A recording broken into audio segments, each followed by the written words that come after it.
Welcome to Cage Minds. I'm Micah Frankel, and today I'm joined by Josh Pitbull Torres. July 31st, he headlines Warriors on the Res up at Inn of the Mountain Gods. Sir, thank you for the time. How you doing? I'm doing good. Thanks for having me. It's great to get to talk to you. Great to get to see that you're going to be back in action. It's been 10 months, and that last fight, it was in an audienceless environment. First off, what was that like, and how nice is it going to be getting back to having a crowd?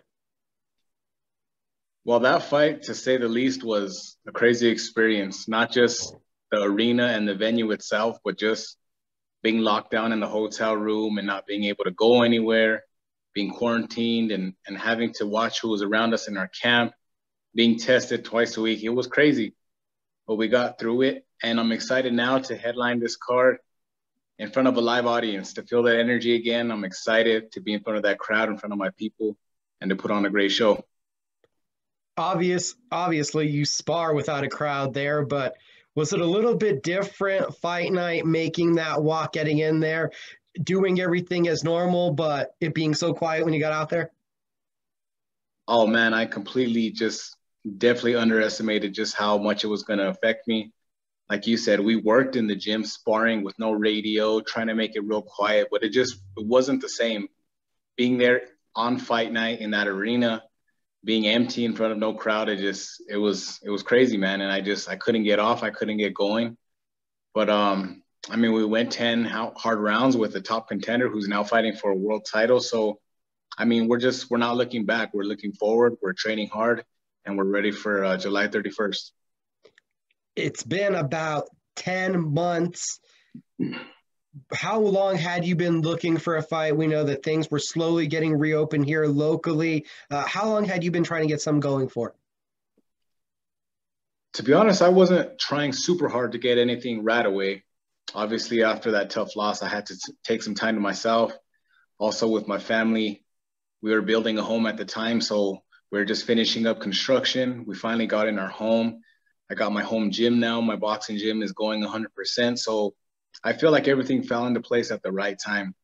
I feel like if I would have had a fight any sooner, it might have been a little bit too much on my plate. So now that we're settled in the home, we're training full time in my new gym. I think that everything's coming and falling into place, and we're ready to go for July 31st. July 31st, you're in the main event against Andre Bird. And you brought it up already. What's the first camp like in your new gym? What's it been like? Dude, it's been unreal. Everything just feels right. I feel like the moment and everything coming together that has led me up to this point is just it's all feeling really good, feeling excited.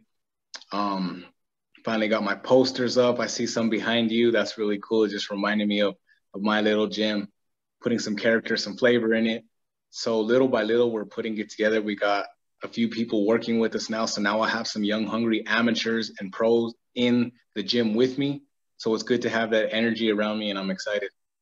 Talking about the people you've been working with, I've seen you also get out a lot, whether it's getting over to the Pops Griego Memorial Gym, working with the Sanchez brothers, working with the Perez brothers, getting over to Power and Glory. It seems like you get around and get a lot of different looks.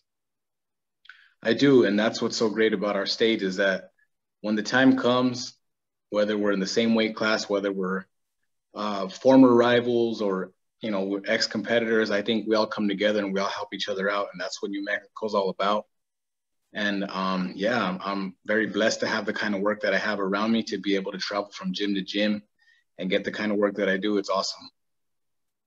This fight's going to be, as I mentioned, against Andre Bird. He's a live underdog. This guy has pulled off the upset before, beat a guy that was 18-0. How dangerous of an opponent do you have on your hands? Well, I have a little spoiler alert. We actually have a change of opponents. And I was really excited actually to fight Andre Bird for that reason, because there was that unknown factor. He was a real risky type fight, having the kind of record he did and having upsets against the kind of guys that he did. But unfortunately, in boxing, things happen. I believe he came down with COVID, so he was forced to pull out of the fight, which is unfortunate. I wish him the best. I hope he's healthy and he recovers. But now we have a new opponent coming from Colorado, I believe is Jose Morales. So now we're just getting ready. And to be honest, it really didn't matter who was going to be in the ring with me that night, Micah. It's going to be my night to shine. I feel like the time has come to come out and just show everybody what I've been working on, because they weren't able to see it live last time I fought. So I feel like it's been almost 2 years since I've been in front of a live crowd, and I've used that to strengthen me in this training camp, to push me harder, to show them what we've been working on in the gym and just how hungry we are. Before the pandemic hit, it was like 3 months, 6 months. You were getting there. Consistency. You were building up, getting that momentum going. How important is you getting back to that spot? Yeah, we really were staying really busy, really active. And since COVID, things slowed down. But now that things are getting back to normal, getting back on track, we hope to fight like we were before, every few months. Truth be told, I want to even start hopefully promoting my own events, keeping myself even busier, keeping the local scene busier, and just start paving the way for that next generation of great up and coming fighters. Now, I want to touch on the event itself. Back with a familiar face promoting, and it feels like a big deal. The poster looks like you guys have a lot of stars also coming out, some meet and greets. So it feels like taking the event in the whole to another level. Well, anytime you have Tapia anywhere on the banner, you're going to get a turnout. So it is real exciting to be back with some of the old squad that I used to work with years ago when Johnny was alive. Some of the old teammates, Clinton Chavez is going to be on the undercard as well. I'm working with Chris and Eva Chavez doing the matchmaking, their son Leroy Chavez. So it's really cool. It's like a blast from the past to have all these faces and names around me. And I'm excited for Fight Night. I think it's going to be a great card. Like you said, a great event, not just for boxing, but just an event as a whole, because, I mean, it's what the crowd has missed. The people want to have live action, to be around people. And I think it's about time that we get back to the way things used to be, because New Mexico boxing at the time before the pandemic was back on the rise. And I think that after this fight, we can get that momentum moving in the right direction again. And we're getting that same old feeling, even to the point where it's a double event on that Saturday. You have amateurs in the morning, the pros at night, really giving us that Team Tapia feeling. Absolutely. And I think the crowd's going to be in for a great treat. You have Johnny's kids on the undercard making their debuts in the ring as well. So I think it's going to be the beginning of many positive things to come in the future. Talking about expanding and growing, also can't go forward without talking about that nice lid you're wearing. Yeah, absolutely, man. Make sure everybody checks out the merchandise at joshpitbulltorres.com. We have new hats, shirts, coffee mugs, you name it. Talk to me about getting in there and having a hand and creating your merchandise. Well, I've always been pretty artsy, you can say. Growing up, I've always liked to draw, and I was into graffiti art, things like that. So to be able to just pick up a pen or pencil and sketch on a piece of paper and then bring it to life on things like this, which is my logo, well, not my logo, but just an addition to my logo, addition to my brand. I feel like, you know, it's really cool to be able to make it come to life. And then the website is also, I believe, where people can pick up tickets for the event. There's a direct link on my website. Yes, it'll take them straight to Ticketmaster, so they won't have to browse and try to find the event itself. You just click there and it'll take you straight to the tickets. Having your own website like that, how much of a tool has it been for you to be able to expand on getting yourself out to your fans? Oh, definitely. It's been a blessing. And I should have done this years ago. And I've always had people tell me that I should do this, I should do that. And I just always put it off, brushed it off. And now I'm finally seeing that, I mean, it does pay off to have a website, have that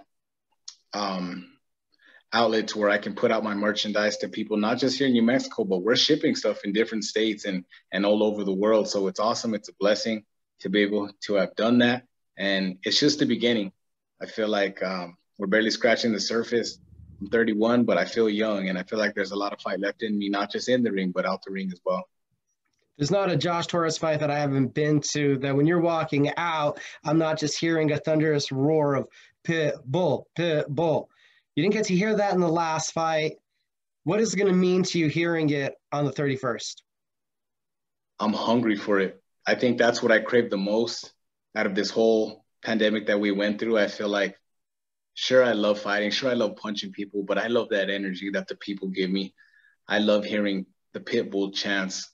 I love hearing the crowd go wild when I land a vicious shot or put them down with the body shot. It's just something that's addicting to me. And I just can't wait for the 31st to come out and to feel that energy again. Said you have a little bit of the artsy side. So what kind of picture are you going to paint for the people on the 31st? It's going to be a bloody one. It's going to be a spectacular show. I can guarantee, like I said, I'm training super hard. And I don't know, they're just going to have to come out and see. It's going to be, I can't predict what round, but there's going to be a knockout. I can promise you I've been training way too hard to let this fight go 10 rounds. Josh Torres, thank you for the time, sir. I appreciate it, Micah. Thank you, guys.